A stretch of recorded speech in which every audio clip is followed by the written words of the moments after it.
नमस्कार दोस्तों, मैं विनीत पटेल आपका स्वागत करता हूं हमारे YouTube channel Vineet sir GK GS academy में। हमने हाल ही में मध्य प्रदेश की सीरीज अपलोड की है, जिसमें हमने कुछ वीडियो अपलोड किए हैं, जिसमें हमने मध्य प्रदेश का गठन, मध्य प्रदेश का पुनर्गठन और मध्य प्रदेश के सामान्य परिचय के बारे में हमने विस्तार से देखा था। चलिए दोस्तों, अब हम बात करने वाले हैं मध्य प्रदेश के कुछ ऐसे फैक्ट भी होते हैं, कुछ सामान्य परिचय ऐसा भी है जो मध्य प्रदेश के जितने भी परीक्षाएं होती हैं उनमें सबसे ज़्यादा बार पूछा जाता है।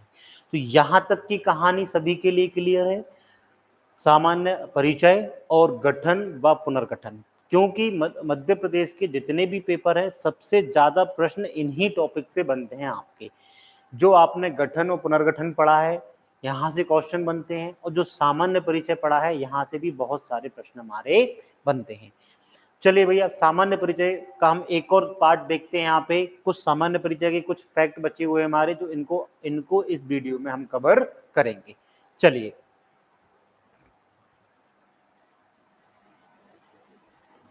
चलो यार, मध्य प्रदेश के सामान्य परिचय के बारे में हम बात करते हैं। तो हमने मध्य प्रदेश के सामान्य परिचय में देखा था कि भैया मध्य प्रदेश की स्थापना 1 नवंबर 1956 को की गई थी। मध्य प्रदेश का पुनर्गठन 1 नवंबर 2000 को किया गया था। मध्य प्रदेश की राजधानी भोपाल है। मध्य प्रदेश को बहुत सारे नामों से जाना जाता है। नदियों का मायका देखा था, टाइगर प्रदेश देखा था, सोया प्रदेश देखा था।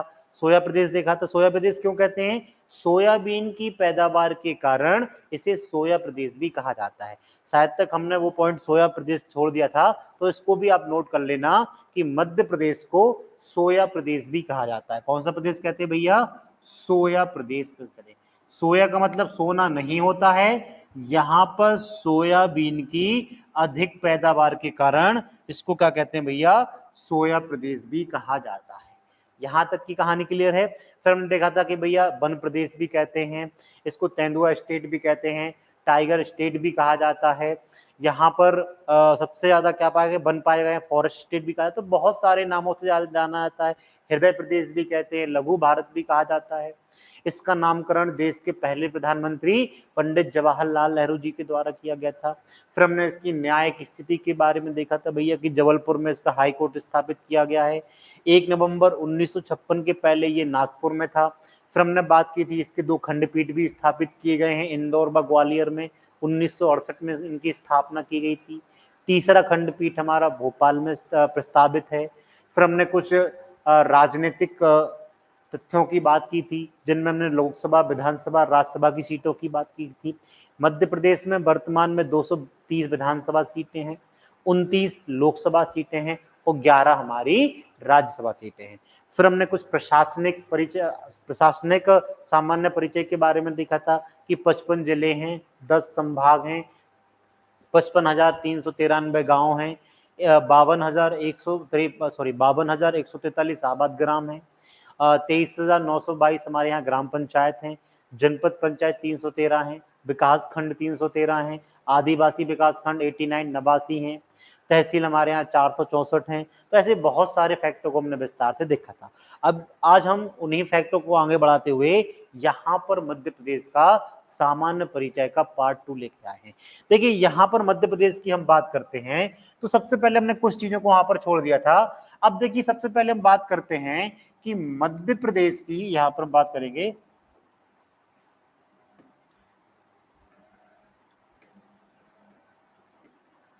मध्य प्रदेश की आर्थिक राजधानी। देखिए, यहां पे हम बात करने वाले हैं, कुछ राजधानियों की बात करने वाले हैं। आर्थिक राजधानी,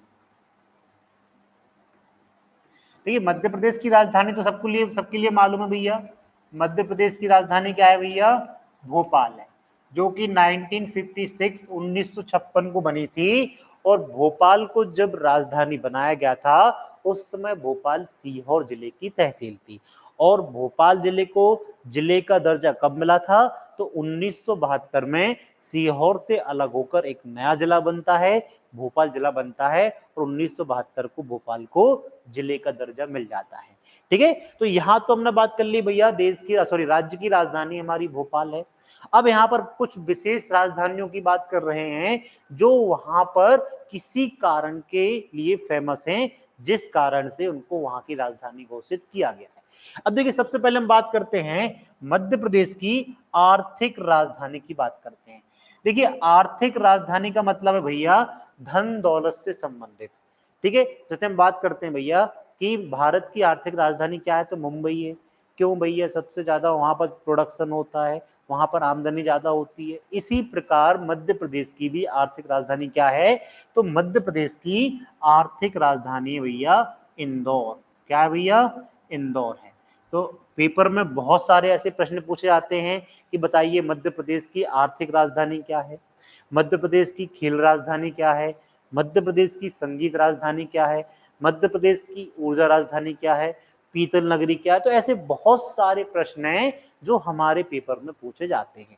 चलिए भैया, तो आर्थिक राजधानी इंदौर है, क्यों कहते हैं भैया कि इंदौर के आसपास बहुत बड़े हमारे क्या है भैया औद्योगिक क्षेत्र है, और जिनका पूरा का पूरा प्रोडक्शन होता है, और इंदौर से यहाँ से सभी जितने भी हमारे पड़ोसी राज्य हैं वहां पर उनका सप्लाई किया जाता है। और सबसे बड़ा इसका आर्थिक राजधानी का कारण है पास में पीथमपुर क्षेत्र का होना। यहाँ पर धार में हमारा पीथमपुर है जो सबसे बड़ा औद्योगिक क्षेत्र है, उसका इंदौर के पास में होना इसकी आर्थिक राजधानी का सबसे बड़ा कारण है। चलिए भैया, यहाँ पर एक प्रश्न और निकल के आता है कि मध्य प्रदेश की खेल राजधानी क्या है।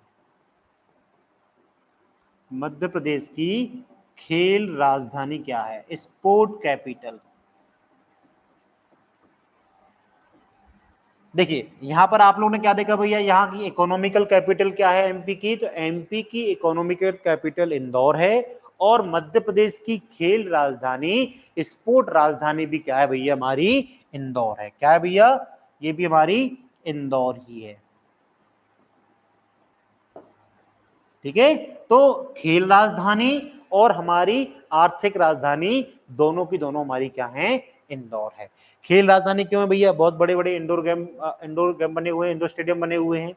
हमारा अहिल्या बाई होलकर स्टेडियम भी यहीं पर है, जहां पर सचिन तेंदुलकर ने 200 बनाए थे। चलो भैया, सचिन तेंदुलकर ने, वीरेंद्र सहवाग ने बनाया था शतक। चलिए भैया, अब हम थोड़ा और आगे बढ़ते हैं यहाँ पे कि मध्य प्रदेश की यहाँ पे एक और बात करते हैं, मध्य प्रदेश की ऊर्जा राजधानी क्या है।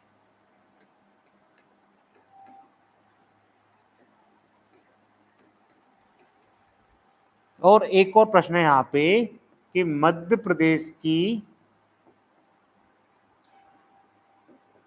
मैग्नीज राजधानी क्या है। दो प्रश्न है, बहुत आसान प्रश्न है। देखिए मध्य प्रदेश की ऊर्जा राजधानी की हम बात करते हैं तो ऊर्जा राजधानी हमारी भैया सिंगरौली है। क्या है भैया, सिंगरौली है। मध्य प्रदेश की एनर्जी कैपिटल, मध्य प्रदेश की एनर्जी कैपिटल ऊर्जा राजधानी सिंगरौली को, क्यों, यहाँ पर बहुत ज्यादा मात्रा में कोयला पाया गया है, इस कारण से इसको हम ऊर्जा राजधानी कहते हैं। फिर हम बात करते हैं मैग्नीज की, बात करते हैं तो मैग्नीज के लिए क्या फेमस है भैया, हमारा मलाजखंड बालाघाट। क्या है भैया, मलाजखंड बालाघाट। बालाघाट को हम क्या कहते हैं भैया, मैग्नीज राजधानी कहा जाता है, मलाजखंड बालाघाट को कहा जाता है। देखिए पेपर में ये राजधानियां बहुत पूछते हैं, तो इनको बहुत अच्छी तरीके से आप लोग नोट्स बनाइएगा, अच्छे से लिखिएगा। चलिए भैया आगे बढ़ते हैं। देखिए अभी आपने 4 राजधानी देखी, अब थोड़ा और आगे बात करते हैं। मध्य प्रदेश की संगीत राजधानी।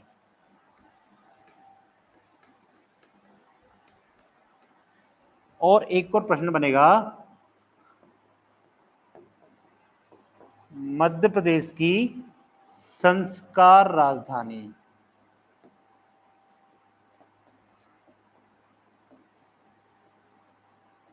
संस्कार धानी या संस्कार राजधानी। चलिए ये दो महत्वपूर्ण प्रश्न है भैया हमारे। देखिए मध्य प्रदेश की जो संगीत राजधानी है, संगीत राजधानी कही जाती है भैया मैहर को। किसको भैया, मैयर को मध्य प्रदेश की संगीत राजधानी कहा जाता है। ठीक है, यहाँ पर आपने 4 कैपिटल देखी, एमपी की economical capital Indore, sport capital Indore, फिर हमने देखा था मैग्नीज कैपिटल बालाघाट मलाजखंड, और एनर्जी कैपिटल सिंगरौली है। अब यहाँ पर हम बात करने वाले हैं मध्य प्रदेश की म्यूजिक कैपिटल, संगीत राजधानी। तो मध्य प्रदेश की संगीत राजधानी मैयर है, और मध्य प्रदेश की संस्कार राजधानी हमारी है जबलपुर। क्या है भैया? मध्य प्रदेश की संस्कार राजधानी है जबलपुर। जबलपुर को संस्कार राजधानी क्यों कहा जाता है भैया? यहाँ पर आप जाओगे जब भी, तो यहाँ पर सारे के सारे त्योहार बहुत ही अच्छी तरीके से, बहुत ही हर्षोल्लास के साथ, पूरी रीति रिवाज परंपराओं के साथ मनाया जाता है। इस कारण से जबलपुर को संस्कार राजधानी कहा जाता है। अब कभी आपको मौका मिले तो एक बार जबलपुर जरूर घूम के आएगा। यहाँ पर बहुत सारे प्राकृतिक हमारे धरोहर हैं। जैसे आप जाओगे भेड़ा घाट, यहीं पर है हमारा धुआंधार जलप्रपात, यहाँ पे है। यहाँ पे हमारा ग्वारी घाट, जैसे गौरी घाट कहते हैं, हमारा यहाँ पे तिलवारा घाट भी है, नमेटा घाट भी है। बहुत सारे घाट हैं यहाँ पर घूमने के लिए। आप जब भी आपको मौका मिले एक बार जबलपुर जरूर घूमने जाइएगा। चलिए भैया आगे बढ़ते हैं। फिर हम बात करते हैं मध्य प्रदेश की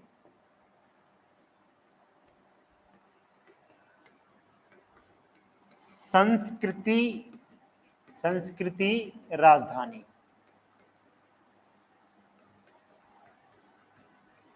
मध्य प्रदेश की संस्कृति राजधानी क्या है भैया?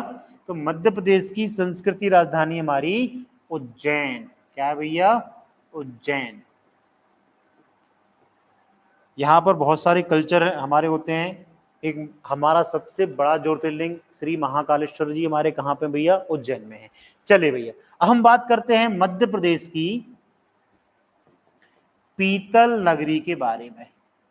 मध्य प्रदेश की पीतल नगरी किसे कहते हैं? ये पेपर में पूछा गया, बहुत आईएमपी क्वेश्चन है, बहुत अच्छी तरीके से करना। मध्य प्रदेश की पीतल नगरी किसे कहा जाता है?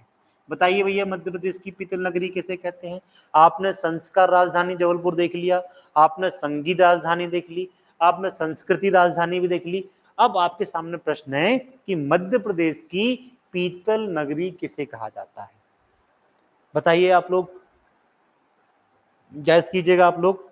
तो मध्य प्रदेश की जो पीतल नगरी है वो कहा जाता है दमोह क्षेत्र को कहा जाता है, दमोह जिले को कहा गया है। आपने नाम सुना होगा,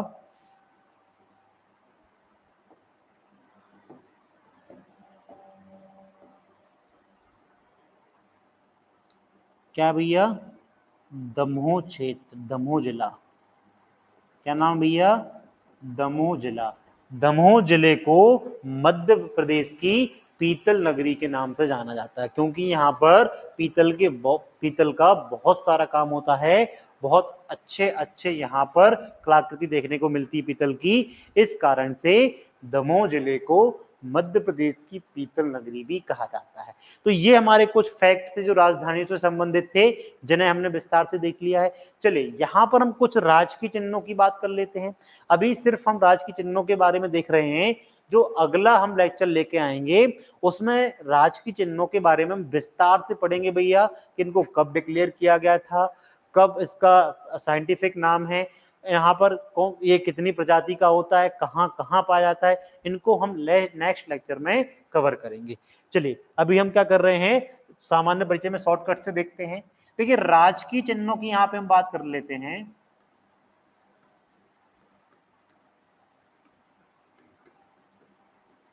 राजकीय चिन्ह, देखिए राजकीय चिन्ह का मतलब जैसे हमारे राष्ट्रीय चिन्ह होते हैं भैया, राष्ट्रीय चिन्ह में जैसे हम बात कर लेते हैं भैया, राष्ट्रीय पक्षी हमारा मोर है, राष्ट्रीय वृक्ष हमारा बरगद है, राष्ट्रीय खेल हमारा हॉकी है, राष्ट्रीय हमारा बात कर लेते हैं तो हमारा फल आम है। तो इसी प्रकार राज्यों के भी कुछ राजकीय चिन्ह घोषित किए गए हैं, उनके बारे में देखते हैं।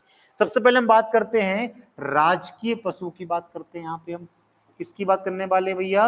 राजकीय पशु। देखिए राजकीय पशु हमारा है बारहसिंगा। कौन सा भैया? राजकीय पशु है हमारा बारहसिंगा। कौन सी प्रजाति का भैया? ब्रेडरी प्रजाति का, ब्रेडरी प्रजाति का है। याद रखना। और ये सर्वाधिक कहाँ पाया जाता है भैया? कान्हा-किसली राष्ट्रीय उद्यान में।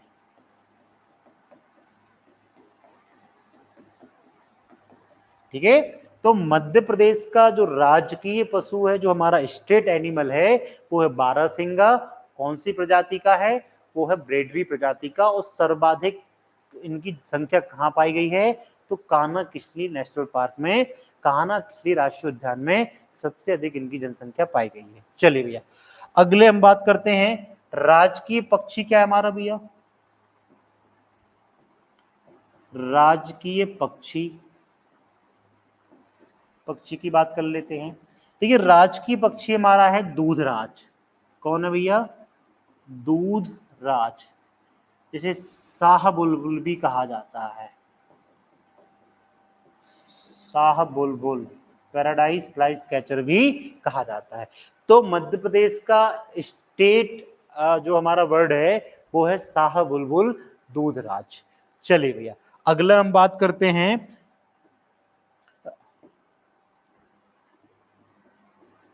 राजकीय वृक्ष की बात करते हैं। हम यहाँ पर राजकीय पेड़ की बात कर रहे हैं। तो राजकीय वृक्ष हमारा क्या है? बरगद। क्या है? बरगद। देखिए, राष्ट्रीय पेड़ भी हमारा बरगद है। यदि हम देश की बात करते हैं तो हमारा राष्ट्रीय वृक्ष भी बरगद है और राष्ट्रीय राजकीय वृक्ष भी हमारा बरगद है। चलिए, ये तीन कहानी क्लियर है। आगे बढ़ते हैं। यहां पे हम बात करते हैं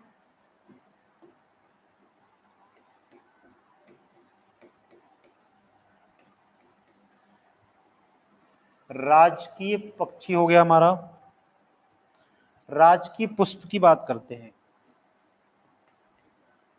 राजकीय पुष्प क्या है हमारा भैया? तो राजकीय पुष्प हमारा सफेद लिली, सफेद लिली, व्हाइट लिली हमारा क्या है भैया? स्टेट फ्लावर है, राजकीय पुष्प है। राजकीय, यहां पे हम बात करते हैं राजकीय गान की बात करते हैं, राजकीय गीत की बात करते हैं, राजकीय गान की बात करते हैं यहाँ पे। तो हमारा है भैया मेरा मध्य प्रदेश। आप लोग ने सुना होगा, सुख का दाता सबका साथी, सुख का ये संदेश है, माँ की गोद पिता का आशय, मेरा मध्य प्रदेश है। ठीक है ना? तो हमारा राजकीय गान क्या है भैया? मेरा मध्य प्रदेश। सुख का दाता सबका साथी, सुख का ये संदेश है, माँ की गोद पिता का आशय, मेरा मध्य प्रदेश है। ठीक है, तो मेरा मध्य प्रदेश क्या है भैया? राजकीय गान है हमारा, राजकीय गीत है हमारा।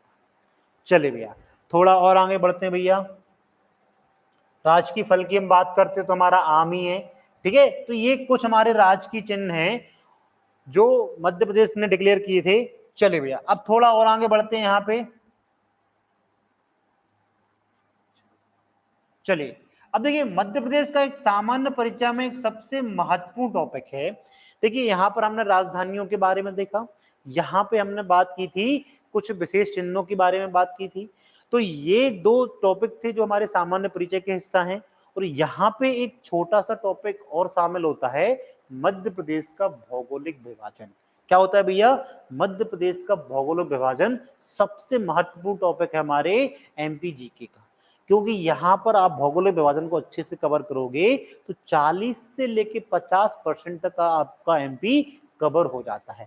तो आज हम मध्य प्रदेश का भौगोलिक विभाजन का सामान्य परिचय देखेंगे, फिर इन्हीं क्षेत्रों को हम नेक्स्ट वाले लेक्चर में विस्तार से हम बात करेंगे। चलिए भैया, आगे देखते हैं। देखिए, मध्य प्रदेश का जो भौगोलिक विभाजन है,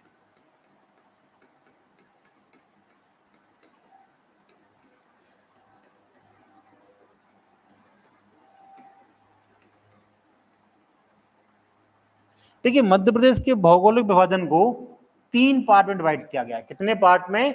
3 पार्ट में डिवाइड किया गया है। देखिए, पेपर में क्वेश्चन बनता है कि मध्य प्रदेश के भौगोलिक विभाजन के कितने क्षेत्र हैं, और दूसरा क्वेश्चन बनता है कि मध्य प्रदेश में भौगोलिक विभाजन के कितने भाग हैं। तो ये दोनों अलग अलग बात होती हैं, हम विस्तार से देखेंगे कि क्या है। सबसे पहले हम बात करते हैं मध्य प्रदेश के भौगोलिक विभाजन की। तो सबसे पहले हम बात करेंगे यहाँ पर मध्य प्रदेश के भौगोलिक विस्तार की बात करते हैं।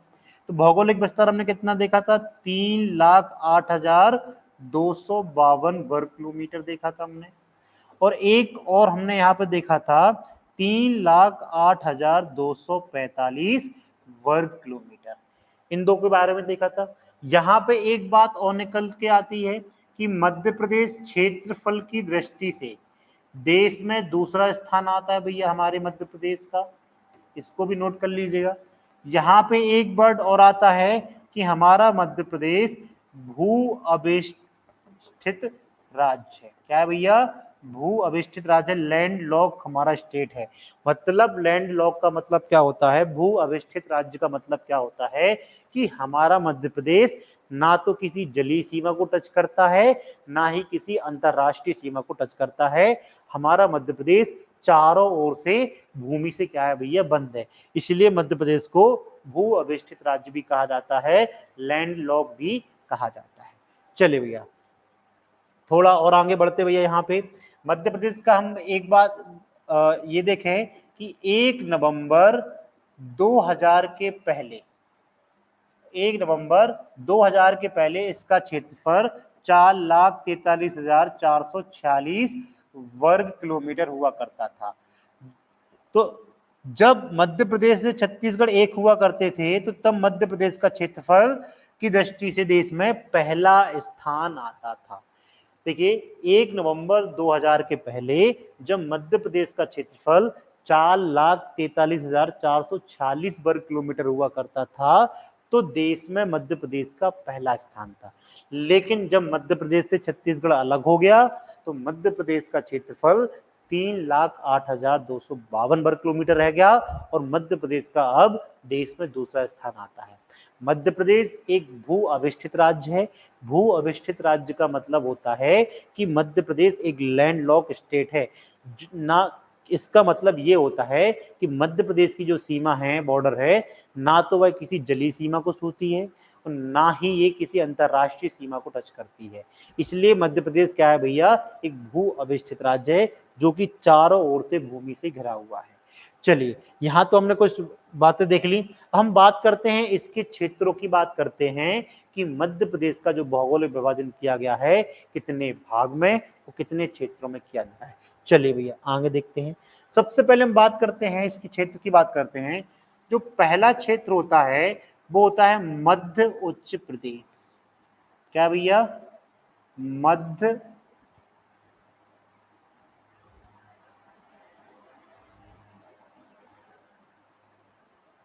चलो भैया पहला क्षेत्र है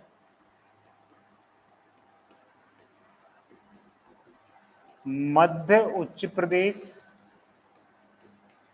ठीक है। सेकंड वाला जो पार्ट है हमारा उसको कहते हैं सतपुड़ा श्रेणी। इसको सतपुड़ा रेंज के नाम से जाना जाता है, सतपुड़ा श्रेणी के नाम से जाना जाता है।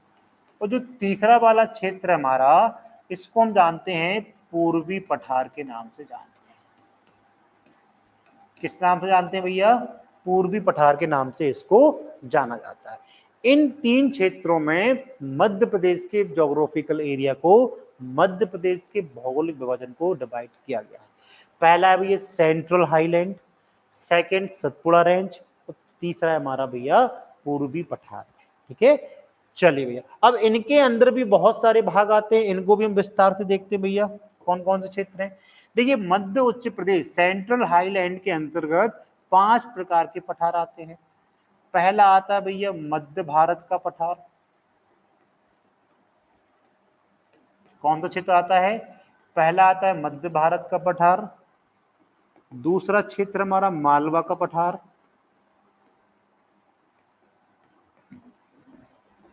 मालवा का पठार। तीसरा क्षेत्र है हमारा यहाँ पे नर्मदा सोन घाटी।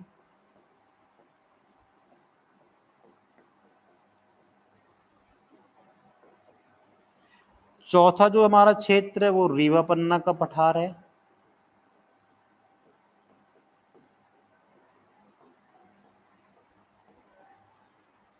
और पांचवा जो क्षेत्र है हमारा ये है हमारा बुंदेलखंड का पठार।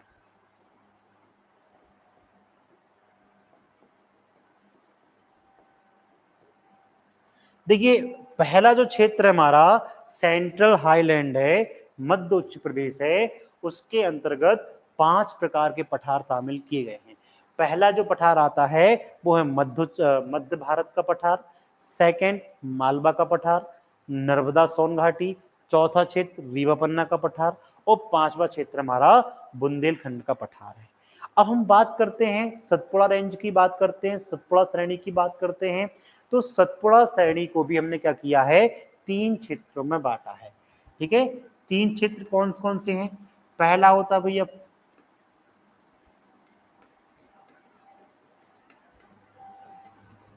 पूर्वी सतपुड़ा श्रेणी, दूसरी है मध्य सतपुड़ा श्रेणी,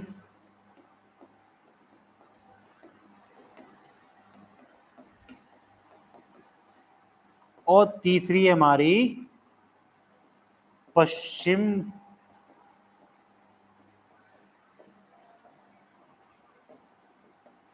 सतपुड़ा श्रेणी है। ठीक है, कौन सी भैया? पश्चिम सतपुड़ा श्रेणी है। देखिए यहाँ पर सतपुड़ा रेंज की बात करते हैं तो यहाँ पर सतपुड़ा रेंज को 3 पार्ट में डिवाइड कर दिया है। कौन कौन सा? पूर्वी सतपुड़ा, मध्य सतपुड़ा और पश्चिमी सतपुड़ा। ठीक है, चलिए भैया, और पूर्वी पठार की हम बात करते हैं तो इसमें हमारा आता है अमरकंटक का पठार। कौन सा पठार आता है भैया? अमरकंटक का पठार। और इस अमरकंटक के पठार में एक हिस्सा आता है हमारा बघेलखंड का पठार। नाम सुना होगा आपने, बघेलखंड का पठार, बघेलखंड के राजा। तो इन 7 भागों में, इन 7 पार्टों में हमने क्या देखा? मध्य प्रदेश का भौगोलिक विभाजन को हमने विस्तार से देखा। तो यहां तक का सामान्य परिचय, यहां तक की कहानी सबको क्लियर है, यहां तक के फैक्ट सभी को क्लियर है। यहां तक हमने क्या देखा कि जो फैक्ट महत्वपूर्ण फैक्ट थे, हमारे महत्वपूर्ण बिंदु थे, उनको हमने विस्तार से देख लिया। अब जो भी हम टॉपिक स्टार्ट करेंगे उनको हम विस्तार से पढ़ेंगे, उनको बहुत जल्दी खत्म करेंगे क्योंकि हमारा पेपर बहुत नजदीक है। तो ये मध्य प्रदेश का भौगोलिक विभाजन था। क्या था भैया? मध्य प्रदेश का भौगोलिक विभाजन। याद रहेगा सबके लिए भैया, मध्य प्रदेश का ज्योग्राफिकल एरिया। देखिए मध्य प्रदेश के भौगोलिक विभाजन को 3 क्षेत्रों में बांटा गया है। पहला सेंट्रल हाईलैंड मध्य उच्च प्रदेश, सेकंड सतपुड़ा रेंज और थर्ड हमारा पूर्वी पठार। हम बात करते हैं मध्य उच्च प्रदेश की, बात करते हैं तो मध्य उच्च प्रदेश में 5 पठार आते हैं। मध्य भारत का पठार, मालवा का पठार, नर्मदा सोन घाटी, रीवा पन्ना का पठार और बुंदेलखंड का पठार शामिल है। दूसरा जो हमारा एरिया होता है वो होता है सतपुड़ा रेंज होता है, सतपुड़ा श्रेणी होता है। इसमें सतपुड़ा श्रेणी को 3 भागों में बांटा गया है। पहला क्षेत्र होता है पूर्वी सतपुड़ा, सेकंड मध्य सतपुड़ा और तीसरा होता है हमारा पश्चिमी सतपुड़ा होता है। और तीसरा जो हमारा एरिया है वो होता है हमारा पूर्वी पठार, अमरकंटक का पठार आता है और उसके अंदर में एक हमारा हिस्सा आता है बघेलखंड का पठार आता है। तो इन 7 क्षेत्रों में मध्य प्रदेश का भौगोलिक विभाजन किया गया है। जब हम इन पठारों को विस्तार से एक एक पठार को देखेंगे तो ये अपने आप में बहुत बड़ा एमपी को कवर करते हैं। यदि आपने इन पठारों को विस्तार से अच्छे से पढ़ लिया, आपका 30 से 40-50% तक का एमपी कवर हो जाता है। क्यों? इन पठार के अंतर्गत हम क्या देखेंगे? कौन से जिले आते हैं, कौन सी मिट्टी पाई जाती है, कौन सी जलवायु है यहाँ पे, कौन सी फसल होती है, कौन से यहाँ पे पर्वत हैं, कौन कौन से यहाँ पे आपके धार्मिक स्थल हैं, कौन कौन से यहाँ पे पर्यटन स्थल हैं, क्या इसका प्रमुख है, कौन सी नदियां यहाँ से प्रभावित होती हैं। तो यहाँ पर आपके बहुत सारे ऐसी चीजें यहाँ पे समाप्त होंगी जब हम पठारों को पढ़ेंगे, जो आपके आगे एमपी पढ़ने के लिए आपके लिए मदद करेंगे। तो यहाँ तक का सामान्य परिचय सभी के लिए क्लियर है। अब हमने सामान्य परिचय कवर कर लिया है। अब हम अगला जो लेक्चर लेके आएंगे वो मध्य प्रदेश का भौगोलिक विभाजन या फिर मध्य प्रदेश की नदियों को लेकर आएंगे। क्यों? क्योंकि हमारे यहाँ पर भौगोलिक विभाजन और नदियों को लेके बहुत ज्यादा प्रश्न पूछे जाते हैं। क्यों पूछे जाते हैं भैया? नदियों का मायका ही कहा जाता है भैया, तो मायका होने के कारण नदियों से बहुत सारे प्रश्न पूछे गए हैं और पूछे जाने की सर्वाधिक संभावना भी है। तो यहाँ तक की कहानी सभी के लिए क्लियर है। ठीक है, आप लोग बहुत अच्छी तरीके से नोट्स बनाइएगा, बहुत अच्छी तरीके से पढ़िएगा, पेपर नजदीक है और रिवीजन करती रहेगा। मिलते हैं नेक्स्ट लेक्चर में, तब तक के लिए नमस्कार, धन्यवाद।